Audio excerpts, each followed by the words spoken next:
Most couples don't fail to get pregnant because they're doing nothing.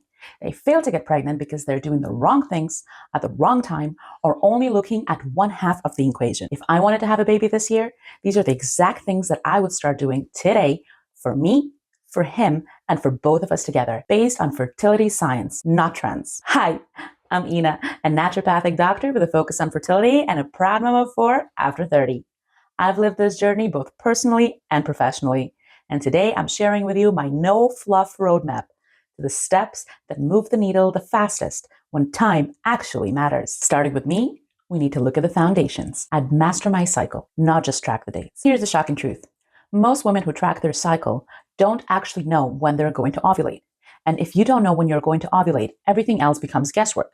So timing, progesterone, implantation, and even when to test. So for me, what I do is I'll track all 4. Number 1, cervical mucus. Creamy to stretchy to dry. The stretchy egg white consistency cervical mucus is exactly what you need in your fertility window. It is not an optional detail. If you have no cervical mucus, it means that sperm can't survive. As a matter of fact, sperm can live for up to 5 days in the female uterine tract with good quality cervical mucus and mere minutes without it. Number 2, ovulation predictor kits or LH strips.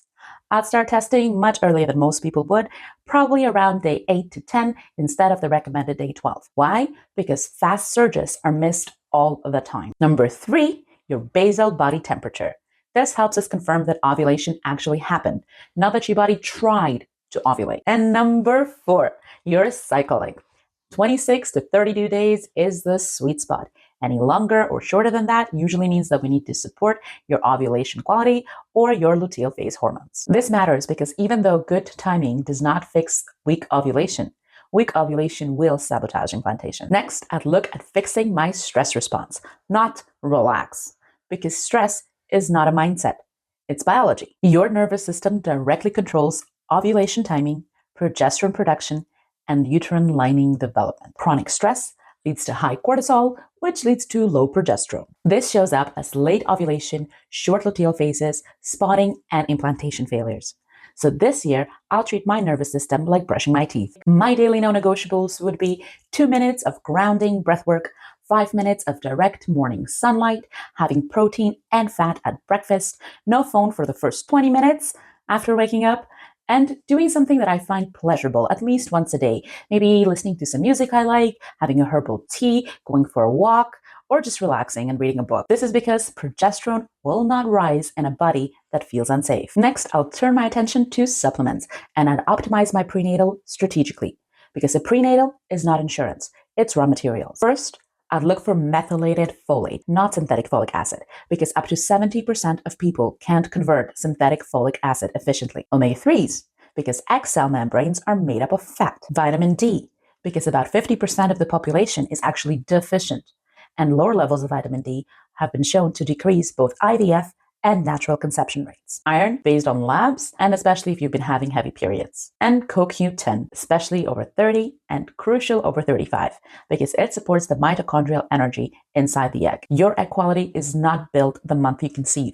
It's actually built a lot earlier, so it's worth it to start early. Next, I'd lower my inflammation quietly, because inflammation affects your egg quality, cervical mucus, ovulation, and implantation. This is not the time to diet, but I would simplify. Eat whole foods on most days. Include protein, healthy fats, and fiber in your meals. Decrease sugar, alcohol, and processed seed oils. And try to add berries, leafy greens, fatty fish, and seeds. Fun fact, many cases of unexplained infertility are actually cases of low-grade inflammation. And lastly, I'll treat sleep like a fertility treatment. Sleep is actually one of the most underrated fertility interventions. Poor sleep increases cortisol, decreases progesterone, decreases egg quality, and decreases implantation success. So here's what I'd do. I'd pick a consistent bedtime that I can maintain even on weekends. I would dim the lights for about 1 hour before I go to bed, and I'll make sure that I don't do any scrolling when I'm in bed. Also, including things like magnesium-rich foods before you go to bed will help with sleep. So things like pumpkin seeds, almonds, cashews, leafy greens, avocados, fatty fish, dark chocolate, all great. I'd make sure that I stop drinking coffee after noon, as in after 12 p.m.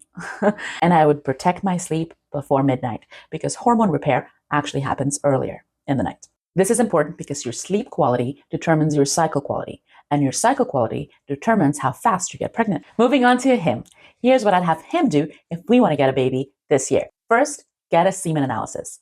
Early. If we want to get pregnant this year, we don't want to guess because sperm affects so many things. It affects the embryo quality, risk of miscarriage, the placental health, preeclampsia rates, gestational diabetes, and it even affects the future metabolic health of your baby. This is really important to figure out early because, for example, even something as simple as poor sleep can decrease testosterone by as much as aging 10 years does. But because sperm cycle is 74 days and men produce new sperm all the time, the sperm that will be used to get pregnant this year is being made right now. So if there's changes that need to be made, it is better to know about them early so that you have the time to make them before you start getting frustrated. Very important, stop the sperm killers.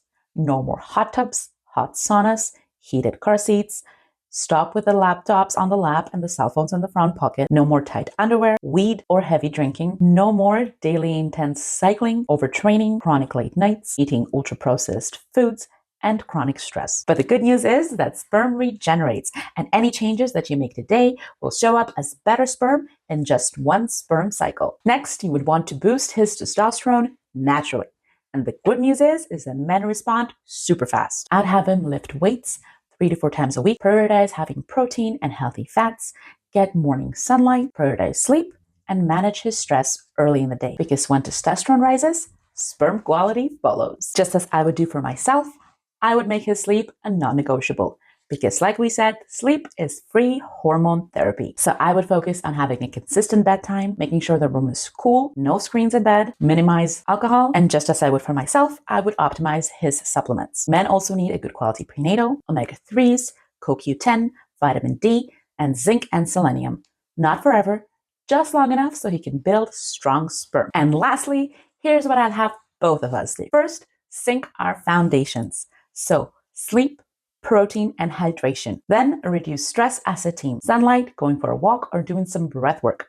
Shared habits help regulate hormones faster. Next, I would clean our home environment with some targeted swaps. Things like glass containers instead of plastic, making sure that there's no scented candles, plug-ins, or fragrances inside the home. Using stainless steel or cast iron pans, switching our deodorants to aluminum-free versions, as well as swapping some of our cleaning products to more natural ones, using filtered water, preferably reverse osmosis, making sure we keep our windows open to help with that air circulation, and using a HEPA filter. Because if we can lower our chemical load, we have better hormones and better sperm DNA. This one is great for both of us, so we would support our metabolic health together. Pick anyone. Having a high-protein breakfast, strength training twice a week, or making sure you pair carbs and with protein and fat at every meal. 80% of benefits come from small upgrades. And lastly, make sure that you screen early together. Some things that I would look to get tested would be things like hormones, nutrients, thyroid, inflammatory markers, and a semen analysis. Because the fastest pregnancies happen when you stop guessing. Your baby starts with what you do today. So subscribe and follow along for more fertility clarity, one step at a time.